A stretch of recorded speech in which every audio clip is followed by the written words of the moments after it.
I'll never forget the first time I had a classic Shirley Temple mocktail.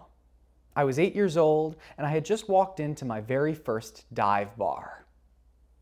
And I'm realizing that makes it sound like I go to dive bars, and I have gone to dive bars since. I haven't. And it was the kind of place where the only non-alcoholic thing they have besides like lemonade and orange juice is a Shirley Temple. I've always had a problem with the drink. It's just way too sweet and not quite complex enough to satisfy my tastes.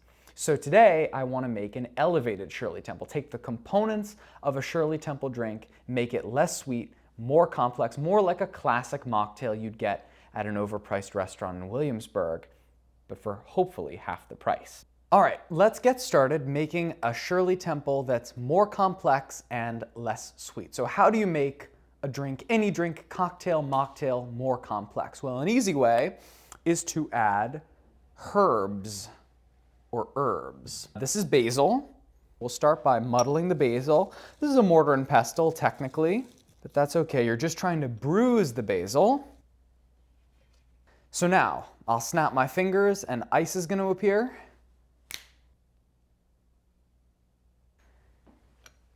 I think this YouTube channel so far has the sense of humor of a birthday party magician, but that's okay, right? Let's talk about the other components of a Shirley Temple, starting with the ginger ale. For this one, I'm just gonna do 1 ounce of the ginger ale.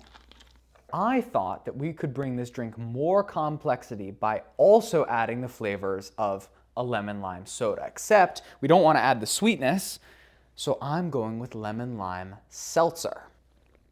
And if I give it a try, it's good, but I think it could be limier and lemonier. That's a word. So we'll do 1 ounce of this too. Beautiful. And then we're gonna chop 1 lemon and 1 lime and squeeze a little bit into the mix.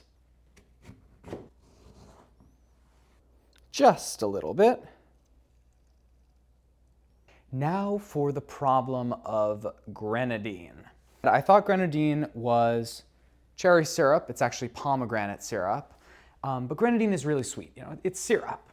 So I was thinking, what about pomegranate juice? Now let's give it a stir. This is nice, but I think it could be even more complex, because if I'm going to charge $12 for this, there has to be something that kind of, sort of, maybe tastes like alcohol. This is a fake whiskey. And I know this might sound like an unorthodox choice for a Shirley Temple, but I think that the sort of deep, bitter flavor could work actually really nicely. So let's do 2 ounces of our fake whiskey.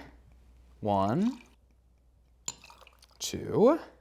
Here we got a chilled glass. The way you do that, by the way, is you put a paper towel on the glass, or in this case a mason jar, and you put it in the freezer for like 15 minutes.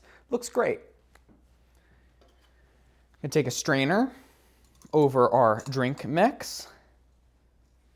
Hold it down with your finger and simply pour. That looks pretty good to me, but it's missing one key ingredient: the cherry on top. We'll take 2, because I'm not a crook. And with the magic of a few jump cuts, we have our elevated Shirley Temple mocktail. Here you go, camera B. Let's take a sip. Cheers. Wow, that's terrible. No, it's actually very, very good.